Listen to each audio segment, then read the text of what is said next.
El ocaso del hogar. Esta es mi reflexión psiquiátrica para hoy.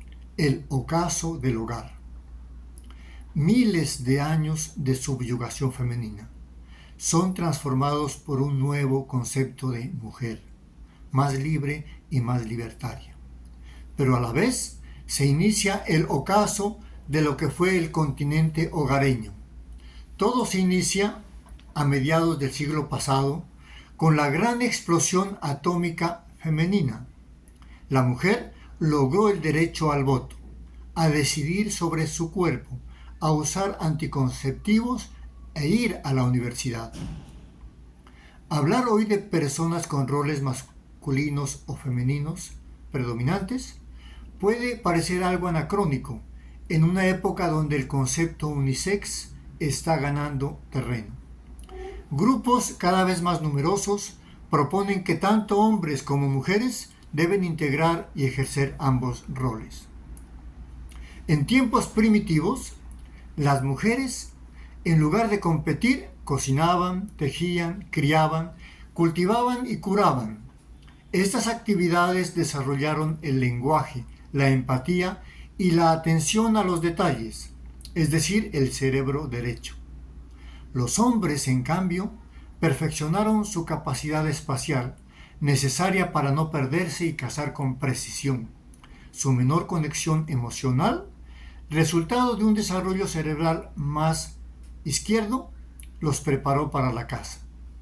Ellos no podían permitirse pensar si la presa estaba embarazada o si tenía crías. La supervivencia no admitía dudas, solo acción. Reflexionemos comenzando por el nacimiento. Cuando nace un varón, la madre pierde algo que llevaba en su interior y su sueño siempre será volver a tenerlo dentro. El niño, por su parte, experimenta un miedo inherente a ser absorbido por el poder maternal, a quedar bajo las faldas de esa madre que, aunque amorosa, puede sentirse avasalladora.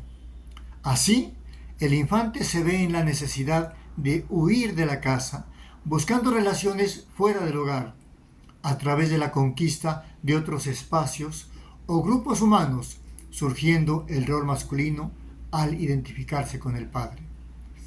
Por otro lado, si falta la figura masculina que lo lleve a explorar el interesante mundo del afuera, puede quedar ese niño atrapado en el abrigo materno, dificultándose el despliegue de sus alas.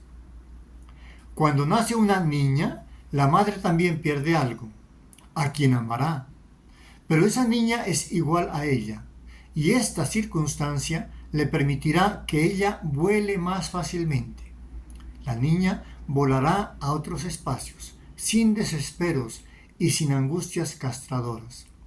No teme ser devorada, y más bien recreará esa facultad materna de la diosa hindú, Durga, de los múltiples brazos.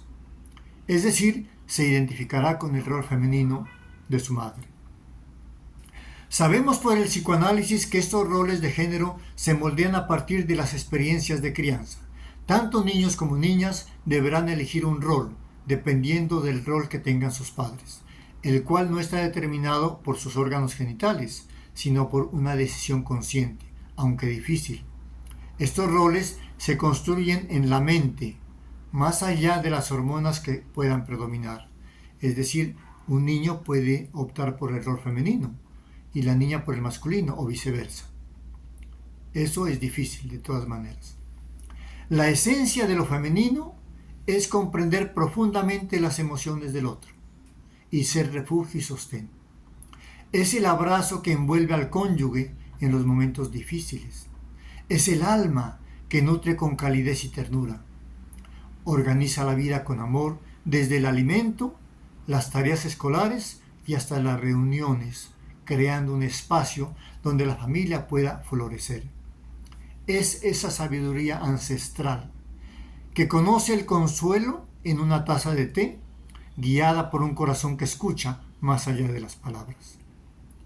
Por otro lado, la tendencia masculina se lanza al exterior del hogar. Le preocupan los conflictos sociales, los negocios, las guerras y alianzas políticas. Y sus hijos son la sociedad misma, a la que dedica todo el tiempo. La masculinidad suele estar involucrada en el liderazgo empresarial o en el trabajo duro de las fábricas, pensando en los conflictos externos mientras buscan obtener recursos para sus familias. Hoy en día, ambos roles son desempeñados por ambos géneros. Existen mujeres que son presidentas, primeras ministras, empresarias y obreras, mientras que cada vez más hombres se dedican al hogar, la crianza y las tareas tradicionalmente femeninas. Sin embargo, cuando una persona asume ambos roles, el trabajo puede llegar a ser abrumador. Lo que antes estaba claramente dividido, hoy se entremezcla generando tensiones. Un claro ejemplo de esto es la serie de Netflix, Borgen, donde la primera ministra de Dinamarca, a pesar de ser una excelente gobernante, ética y eficiente, su hogar fracasa. Su esposo intenta genuinamente llenar el vacío familiar, pero quizá no nació con el alma femenina, a pesar de su esfuerzo. Los conflictos de pareja y las rupturas matrimoniales se aumentan exponencialmente. Y dentro de cada individuo también surgen contradicciones, fruto de estos cambios, como el siguiente ejemplo de los muchos que me han sido relatados en mi consulta. Una paciente me decía, comillas, me gusta ser femenina. Para mí, la feminidad es estar en casa, cuidarla, ser tierna con mi hijo y mi esposo, y que él sea más activo en el sexo. Pero en mi trabajo debo ser dominante y dar órdenes, como los hombres. Y eso no me gusta.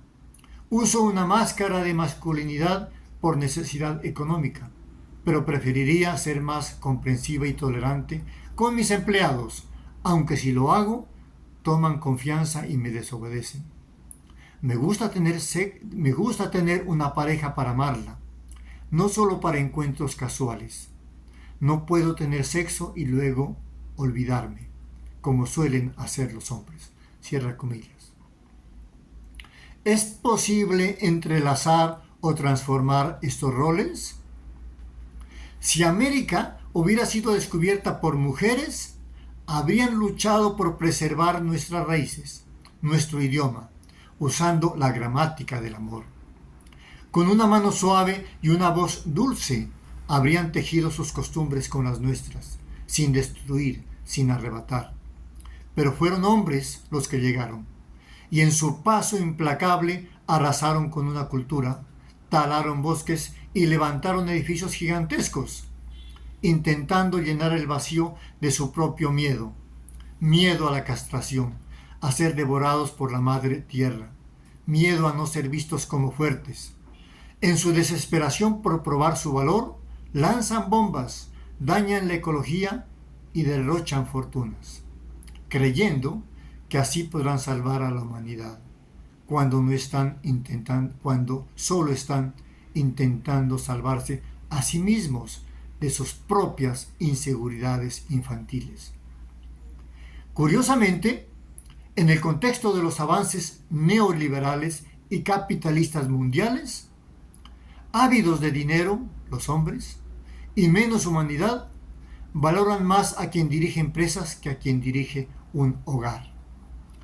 Aparecen coincidencialmente los medicamentos antiansiosos, que, si bien son necesarios en casos puntuales de trastornos psiquiátricos, pueden ser mal usados, buscando la competitividad, ser menos caseros y más dominantes, enmascarando la soledad.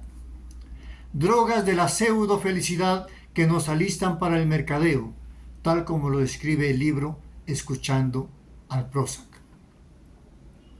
Mientras la madre tierra agoniza bajo el calentamiento global, también agoniza la figura materna, que solía calentar el hogar y reunir a la familia. Los niños crecen en soledad, la natalidad disminuye, los países desarrollados se llevan a nuestros jóvenes, Los ancianos son reclutados en grandes casas sin familia y aumentan las guerras que arrasan pueblos enteros. Hoy estamos todos buscando esa caricia perdida, ese abrazo que ya no nos alcanza. Muchas gracias. Para la próxima semana, para la próxima entrega, exploraremos la feminidad que está en declive actual, con sus 1000 brazos y su desbordante ternura. Hablaremos de El mercader de Venecia y El rey Lear de Shakespeare, así como el mito de las 3 parcas que controlaban el hilo de la vida y el mito de País, escogiendo a la más bella de las diosas. Gracias.